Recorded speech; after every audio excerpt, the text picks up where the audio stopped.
আমরা জীবনে চলার পথে এমন কিছু কথা শুনি বা এমন কিছু জিনিস বা দৃশ্য দেখি যেগুলো দেখে আমাদের রাগ হয়। এবার দু একবার রাগ হওয়া তো বিশেষ কোনো ব্যাপার নয়, কিন্তু এই রাগ যদি বারবার হয় এবং এই রাগ যদি দীর্ঘদিন থেকে যায় তাহলে তার থেকে রোগের জন্ম নেয়। তো আজকের ভিডিওটি ওই নিয়ে আমি প্রথমে লিখে ফেলি বিষয়বস্তুটি।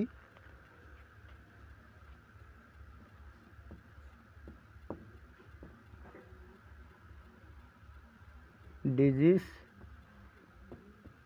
ফর অ্যাঙ্গার, এটার মানে হচ্ছে রাগের জন্য রোগ। এবার এই রাগ যখন একাধিক ব্যক্তি কোনো কারণে রেগে যান তখন প্রত্যেকটি ব্যক্তির ক্ষেত্রে ভিন্ন ভিন্ন লক্ষণ প্রকাশ পায়। হয়তো দু একজনের মধ্যে হয়তো আর একজনের কিছু লক্ষণ দেখা যায়। এবার এই ভিন্ন ভিন্ন লক্ষণ কেন প্রকাশ পায় একাধিক ব্যক্তি যখন রেগে যায়? তো এটার কারণ হচ্ছে যে প্রত্যেকটি মানুষের শারীরিক আর মানসিক গঠনটি আলাদা। এই শারীরিক এবং মানসিক যে গঠন সেটাকে বলা হয় ইন্ডিভিজুয়ালাইজেশন। এবার আমরা এটাকে বাংলায় বলি ব্যক্তি স্বতন্ত্রকরণ। মানে ব্যক্তি স্বতন্ত্রকরণের জন্য একাধিক ব্যক্তি যদি রেগে যায় তাহলে আলাদা আলাদা লক্ষণ প্রকাশ পায়। এবার আলাদা আলাদা লক্ষণ প্রকাশ পায় বলেই একই রোগের জন্য আমরা ভিন্ন ভিন্ন ঔষধ ব্যবহার করি। এবার এই যে ব্যক্তি স্বতন্ত্রকরণ বা ইন্ডিভিজুয়ালাইজেশন, এটা আলোচনা করা আছে অর্গানন অফ মেডিসিনে।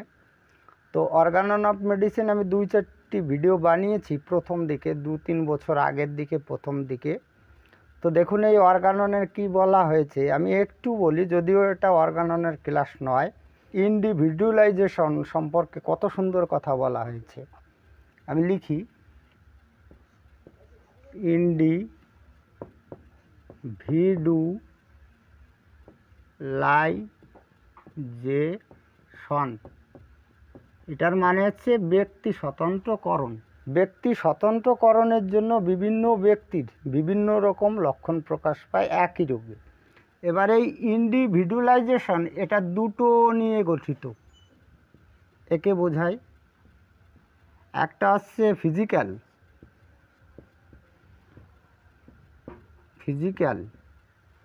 আর একটা হচ্ছে মেন্টাল। ঠিক আছে, মানে হচ্ছে শারীরিক আর একটা হচ্ছে মানসিক। এই দুটো নিয়ে হচ্ছে এই ব্যক্তি স্বতন্ত্রকরণ। তো অ্যালোপ্যাথি বা অন্য প্যাথিতে শুধু এই শারীরিকভাবে চিকিৎসা করা হয়, মানসিক নয়। একমাত্র হোমিওপ্যাথি চিকিৎসা পদ্ধতি যেখানে মানুষের রোগ ব্যাধিতে তার মনের বিষয়টাও গুরুত্ব দেওয়া হয়। একজন ব্যক্তি তার মানসিক আঘাতের জন্য কনস্টিপেশন দেখা দিল, এবার অ্যালোপ্যাথিতে আপনি যাবেন বা কোনো প্যাথিতে যাবেন, সে কী করবে? আর তাকে কনস্টিপেশন ছাড়ানোর জন্য ঔষধ দেবে। কিন্তু হোমিওপ্যাথিতে, একমাত্র হোমিওপ্যাথিতে তার যে মানসিক দুঃখ, সেই দুঃখটা সরানোর ঔষধ আছে। তো এই কারণের জন্য আমার কিন্তু হোমিওপ্যাথিটা খুবই ভালো লাগে। তো যাই হোক, এবার দেখুন আমি আপনাদের আরও ব্যাখ্যা করে দেখাবো যে ইন্ডিভিজুয়ালাইজেশনের মাধ্যমে যে শারীরিক আর মানসিক, আমি এক এক করে দেখাই। মনে করুন প্রথম ব্যক্তি ভয় পেল, ঠিক আছে? প্রথম ব্যক্তি ভয় পাওয়ার পরে তার ফিজিক্যাল দেখা যাচ্ছে মুখে ঘাম হচ্ছে, ঠিক আছে? মুখে ঘাম হলো, হ্যাঁ। এবার এ কী করলো? এ বলছে আমার মরে যাওয়ার ইচ্ছা করছে, মরে যাওয়ার ইচ্ছা। এটা মানসিক অবস্থা হতে পারে, ভয় পেয়ে মরে যাওয়ার ইচ্ছা হতে পারে।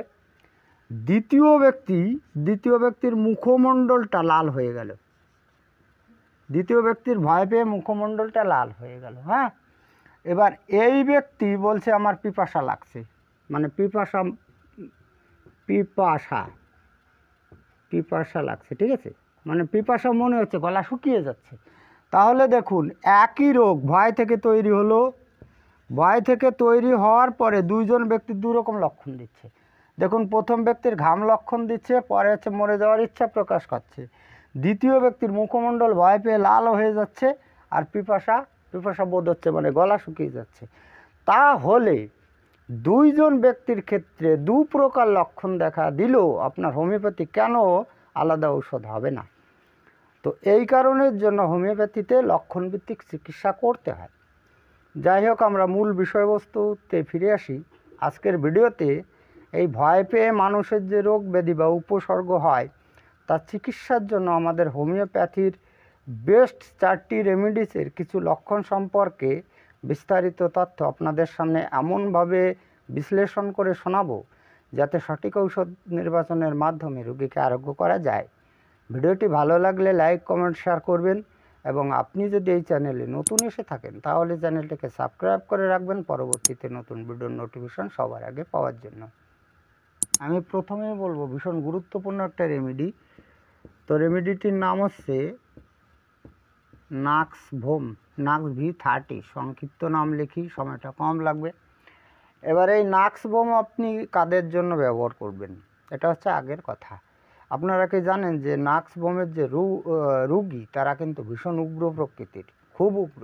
এই নাক্স ভোমের রুগী যখন রেগে যায় তখন তাদের শীতবোধ, জ্বরবোধ এবং পিপাসা বোধ হয়। আমি 3টি কথা কিন্তু বলেছি। এই উগ্র প্রকৃতির লোকেরা যখন রেগে যায়, অর্থাৎ নাক্স ভোমের রুগীরা যখন রেগে যায় তখন এদের শরীরে শীতবোধ করে, তারপরে জ্বর বোধ করে এবং তৃষ্ণাও বোধ করে। এই 3টি পর্যায়ক্রমে প্রায় থাকে।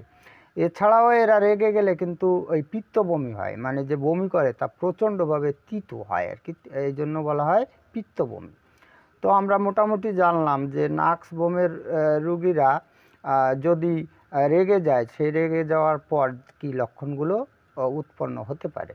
এবার এই নাক্স ভোম ঔষধটি আপনি 30 শক্তি ব্যবহার করবেন। এই রোগের জন্য 30 শক্তি বেশি চলে। আপনি 30 শক্তি সূক্ষ্ম মাত্রার ডোজ বানিয়ে দিনে 2 বার ব্যবহার করতে পারেন। এবার সূক্ষ্ম মাত্রার ডোজটা আপনি কীভাবে বানাবেন সেটাই ভিডিওটা শেষের দিকে বলে দেব। আমি নেক্সটে বলবো এ রোগের জন্য ভীষণভাবে কার্যকারী একটা রেমেডি, সেটা হচ্ছে এটা 6 পাওয়ারের বেশি চলে। এবারে এই ব্রায়োনিয়া অ্যালবা কিন্তু কোপন স্বভাবের। এরা ইচ্ছে করেই ঝগড়া বাঁধায়, এরা ইচ্ছে করে অপরের সঙ্গে ঝগড়া বাঁধায়। এই জন্য এদের স্বভাবটাই কোপন, এদের স্বভাবটা ভালো থাকে না। মানে সব কাজ আগেই করবে, নিজেই করবে, অকাজ কুকাজ নিজেই করে ঝগড়া বাঁধাবে, আবার সে ভালো থাকতে চায়। তবে আরও সুন্দর বৈশিষ্ট্য আছে, এরা রেগে কিন্তু শান্ত থাকে, এরা রেগে কখনোই বিচলিত হয় না। এটা এটা এটা কিন্তু স্বাভাবিক বিষয় নয়। একজন ব্যক্তি যখন রেগে যায় তখন সেই রেগে গিয়ে বিচলিত না হওয়াটা কিন্তু স্বাভাবিক কথা নয়। কিন্তু এই ব্রায়োনিয়ার রুগীরা রেগে গেলে কিন্তু বিচলিত হয় না, ঠান্ডা থাকে, মানে সব বিষয়ই ঠান্ডা থাকতে চায় রেগে গিয়েও। তো এরকম আমরা যদি লক্ষণ দেখি তাহলে সেই ব্যক্তির ক্ষেত্রে আমরা অবশ্যই ব্রায়োনিয়া ব্যবহার করতে পারি। এবার এই ব্রায়োনিয়া 6 শক্তি সূক্ষ্ম মাত্রায় ডোজ বানিয়ে দিনে 3 বার ব্যবহার করা যেতে পারে। আমি নাম্বার 3তে বলি ভীষণভাবে কার্যকারী একটা রেমেডি, সেটা হচ্ছে পালস 30, মানে পালসেটিলা। এবার এই পালসেটিলা রুগীরা কেমন হয় আপনারা জানেন। শান্ত স্বভাবের ব্যক্তির রেগে গিয়ে যদি কোনো রোগ ব্যাধি হয়, দেখুন এই শান্ত স্বভাবের ব্যক্তিরা কিন্তু সহজে রাগে না। একটা জিনিস মিলিয়ে নেবেন, যারা শান্ত স্বভাবের ব্যক্তি তারা কিন্তু চট করে রাগে না, আর যদি একবার রেগে যায় তাহলে কিন্তু ভয়ঙ্কর ব্যাপার ঘটে। তো শান্ত স্বভাবের ব্যক্তি রেগে গিয়ে যদি কোনো রোগ ব্যাধিতে আক্রান্ত হয় তাহলে সেক্ষেত্রে পালসেটিলার কথা ভাবতে পারেন। এবার এই পালসেটিলাতে যে লক্ষণগুলো পাওয়া গেছিলো সেটা হচ্ছে যে রেগে গেলে এরা শীত বোধ করে, তন্দ্রাচ্ছন্ন বোধ করে, আর একটা হচ্ছে পিপাসাহীনতা বোধ করে। আমি 3টি জিনিস বলেছি। তার মানে হচ্ছে পালসেটিলা রুগীরা যদি রেগে যায়, শান্ত স্বভাবের ব্যক্তিরা রেগে যায়, ভিতরে শীত বোধ করে, ঘুম আসে, মানে তন্দ্রাচ্ছন্ন ভাব আসে, আর পিপাসার অভাব, মানে জল খেতে চান না। এই 3টে লক্ষণ পর্যায়ক্রমে প্রায়ই আসে। এবার এই পালসেটিলা সূক্ষ্ম মাত্রার ডোজ বানিয়ে আপনি দিনে 2 বার ব্যবহার করতে পারেন। আমি সর্বশেষে বলবো এ রোগের জন্য ভীষণভাবে কার্যকারী একটা রেমেডি, সেটা হচ্ছে ক্যামোমিলা 6 বা 30। এটা দুটো শক্তি চলে। এবার এই ক্যামোমিলা যে রেমিডিটি, এটা রেগে গিয়ে যে কোনো উপসর্গেই কাজ দেয়, এটা হচ্ছে অর্ডিনারি একটা কথা। তবে ক্যামোমিলা রোগীদের রেগে যাওয়ার পরে কিছু লক্ষণ অবশ্যই দেখা যায়, যেটাকে প্রুভিং সিমটম বলা হয়। তো সেই প্রুভিং সিমটমে কি দেখা গেছিল, এই ক্যামোমিলা রোগীরা যদি রেগে যায় তাহলে মুখমণ্ডল লাল বর্ণ হয়ে যায়। আরও কিছু লক্ষণ দেখা যায়, তার মুখমণ্ডলে বা গায়ে থেকে উষ্ণ ঘাম, মানে গরম গরম ঘাম নিঃসৃত হয়। আর চঞ্চলতা প্রকাশ পায়, মানে এরা যখন রেগে যায় তখন কিন্তু খুব চঞ্চল হয়ে যায়, একেবারে আমাদের ওই ব্রায়োনিয়ার অ্যালবার বিপরীত। ব্রায়োনিয়ার রোগীরা কী করে, যখন রেগে যায় তখন শান্ত থাকে, আর এরা কিন্তু চঞ্চল হয়ে যায়। তো এই তিনটি বিষয় আপনি পর্যায়ক্রমে পাবেন, সেটা আমি যে তিনটি বললাম এই তিনটি পাবেন। এবার এই ক্যামোমিলা যদি আপনি ব্যবহার করতে চান এই রোগের জন্য, তাহলে 6 শক্তি সূক্ষ্ম মাত্রায় দিনে 3 বার, আর 30 শক্তি সূক্ষ্ম মাত্রায় দিনে 2 বার ব্যবহার করবেন। এবার সূক্ষ্ম মাত্রায় ডোজটা আপনি কিভাবে বানাবেন, আপনাকে 500 ml ড্রিঙ্কিং ওয়াটার নিতে হবে। এই 500 ml ড্রিঙ্কিং ওয়াটারের মধ্যে কয়েক ফোঁটা আরএস দিতে হবে। এবার আপনার নির্বাচিত ঔষধ, মানে এর মধ্যে যে কোনো একটি দিতে হবে 1 ড্রপ। 1 ড্রপ দেওয়ার পরে এটাকে ঢেকে মিশিয়ে নিতে হবে। এখান থেকে 4 চামচের 2 চামচ করে যদি আপনি খাওয়ান তাহলে সূক্ষ্ম মাত্রায় ডোজ হয়ে যাবে। যাই হোক, আজকে এই পর্যন্তই। খুব তাড়াতাড়ি ফিরে আসবো নতুন গুরুত্বপূর্ণ বিষয়বস্তুর ভিডিও নিয়ে।